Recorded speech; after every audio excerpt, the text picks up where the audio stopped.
sign out loud. So I was walking, heading to town, and I was bored staying at home. So I just decided to go and walk, have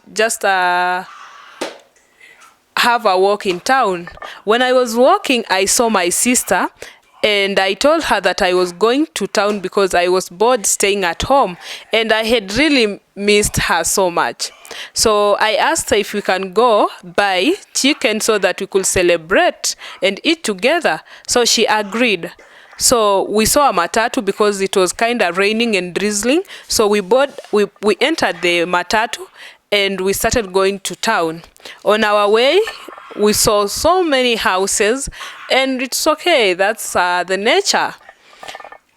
So we continued having our discussions, and I wished her a happy Easter and a good Friday.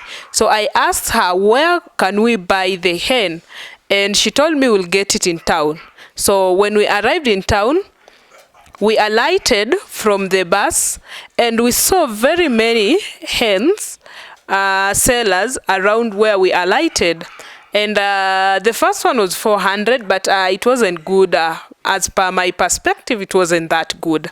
The second one, it was heavy, meaning it had a thick meat. So I asked the guy how much, and he told me it's 1,500. I was like, that's very expensive. Is it because it's Easter holidays? That's why the price is high? I was like, let me move to the next seller. The next seller was selling 1,000, but I was like, the first one has told me it's 1,500. So I preferred the 1,500, and I decided to pick it because it was heavy, a sign that the meat is also sweet and thick. So they gave me the hen, the cock. So my sister and I asked my sister if we could go home. So I asked her, we go home and eat the hen today or tomorrow? So my sister told me, let's do it tomorrow lunchtime. So she told me, don't forget to come at my place tomorrow lunchtime. So she gave me 500 to go back home, but still have our date the next day. So my sister went and entered in matatu, and she went back home, and she gave the husband. And she told the husband, kindly, tomorrow let's slaughter this cock because my brother is coming to visit. So the husband was very much shocked and asked, so your brother is coming to visit tomorrow? And the lady was like, yes. So the next day in the morning, my sister woke up and went to work. So she reminded her husband, kindly don't forget my brother is coming for lunch, and also clean up the house. So when my sister went to work, the man was still wondering. So he decided to start washing the clothes. He washed all the dirty clothes and hung them. And when he was done with washing the clothes, he thought of, do I slaughter the cock first or I wash the utensil first? So at last he decided to wash the utensil first, and because he had not washed the utensil since yesterday, he decided to do the dishes. So after finishing the dishes, he decided to boil water so he can use to prepare the cock. So he slaughtered the cock, and after it had died, he took the warm water, sprinkled it on the hen so that it could be easier for him to remove the feathers. So when he finished removing the feathers, he roasted it a little bit so that it could have the smooth skin. After roasting it, he cut into half, then decided to cut into smaller pieces so it could be easier to serve. So after he had finished cutting it into smaller pieces, he started boiling it, and he took tomatoes, onions, and pili pili hoho, and he prepared it together. So it was like now on my mind, my sister had invited me for lunch. So I started heading to my sister's house, and she lives on the 4th floor of that street.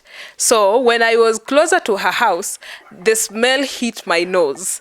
So I just went, opened the curtain, peeped, and I saw it was time was bad. So I decided to go and wait a little bit and come later. So the husband to my sister decided to finish cooking the chicken. Then he cooked the vegetables and ugali.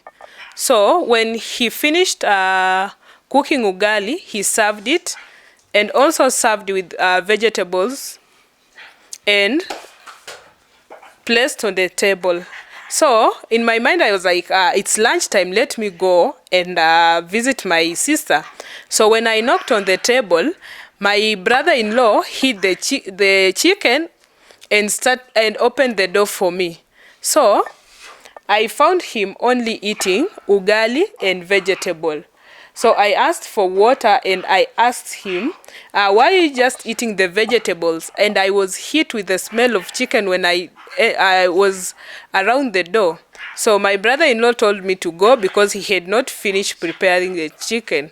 So, but my sister had told me previously that I come for lunch because she could have, they had prepared the chicken. So when I left, my brother-in-law served himself with the chicken and started eating. So I went back to just confirm if he was really lying to me or he was telling me the truth. When I went back, I found him eating the chicken, and I was like, it's okay, let me just go and wait for my sister. So when I was going, I met my sister, and I told her they have not prepared the chicken. So when we entered the house, we caught him red-handed. So my sister was so angry, and he asked him, why have you told my brother that the chicken is not ready? So she told me to wash my hands and sit down. I did that so fast, and I decided to sit down and eat. Her husband was very much ashamed, and he couldn't even eat in peace. So I served myself big parts of the chicken and started eating. And I was looking at him, telling myself, this man is really selfish.